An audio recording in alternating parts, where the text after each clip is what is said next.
What's up, everybody? Ricky HD coming back with another video. And before I get into this, I want to ask you, please check out my new website, rickihd.com. So I have some new performance products that are about to drop. I have some swag on there. Also, the videos, tutorials, everything to help you wrench on your own motorcycle and keep money and food on your table, or take care of your family, or take care of yourself, or maybe take care of your scoot. Get some new performance products from rickihd.com. Who knows? So please go check out the website. All the events that we're going to be doing is going to be on that website. So stay tuned, stay on it. Add to the email list. It'll keep you updated.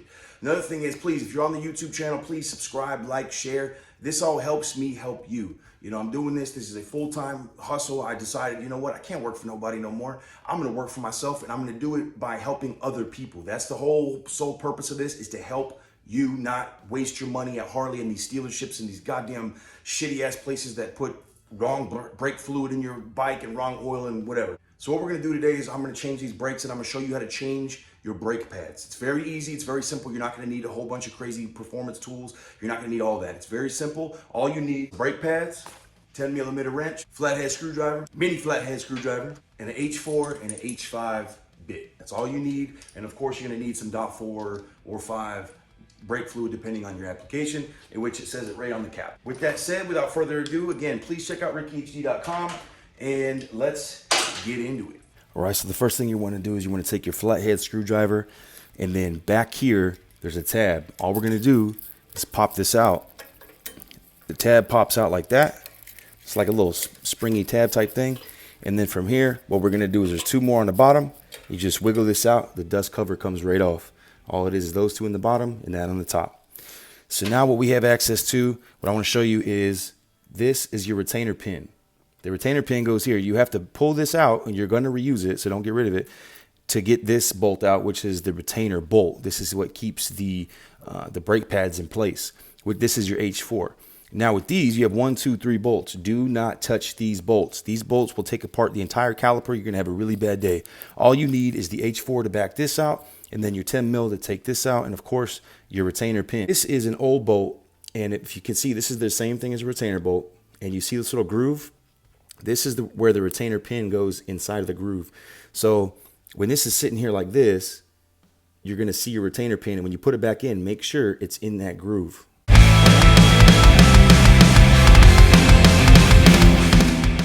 All right, so now that we have our caliper off, right here is going to be your retainer, or the retainer pin that we were talking about earlier. So we can just back that out right now.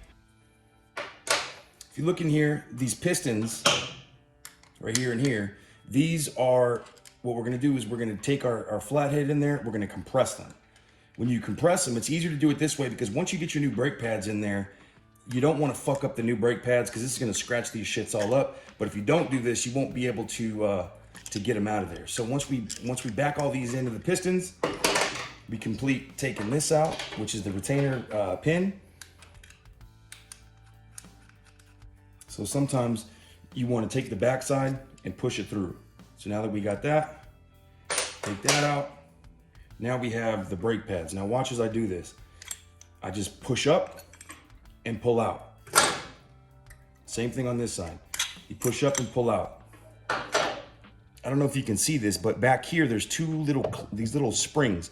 These springs are what keep tension on it and put them inside of here. Here we go. We have our new brake pads. Do your best not to touch the pad. You don't want to get oil and stuff all over this. So now, like I said, when you look inside of here and you see those two little clips at the bottom, that's where the bottom of this is going to go. You can also know because that's where the retainer pin goes, and it goes through here inside. So what I'm gonna do first is I'm gonna feed it in backwards.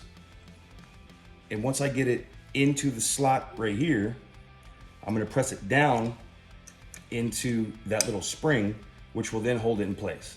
Now, I'm gonna take my other one. Sometimes you gotta move this around a little bit. If you look in the back side here, it doesn't wanna go. So when you put this one in, it'll help that out. So I'm gonna put this one in, same thing. And then I'm going to press it down and in there.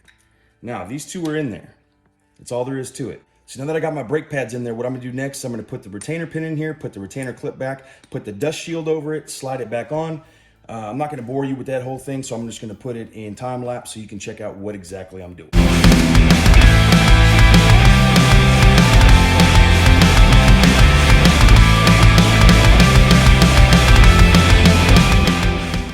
right, so with the rear brakes, it's a little bit different. What you're gonna do is you're gonna be using a 5/16 socket for these big guys. Again, we're not touching these. The whole process is the same as the other, as the front. So if you notice, these brakes, they're gonna come with this little mask. This mask goes over like this, and it's gonna stick to there.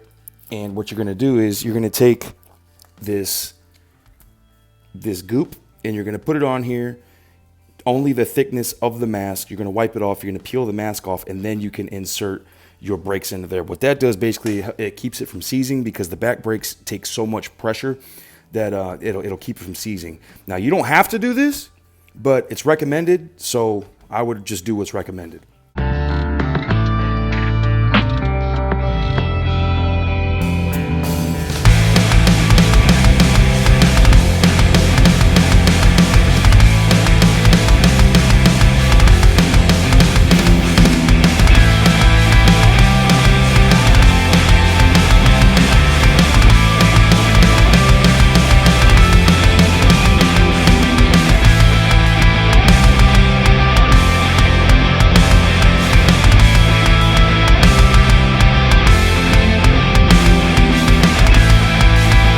All right, so now that we got all our brakes on there, our last step, all you have to do is pump your brakes. Watch this. See how far it goes down? If you keep pumping, you'll feel it. Now it's good to go. Same thing with the front. Pump all the way back. Watch. See? Now it's good to go. That's all there is to it. Just to do.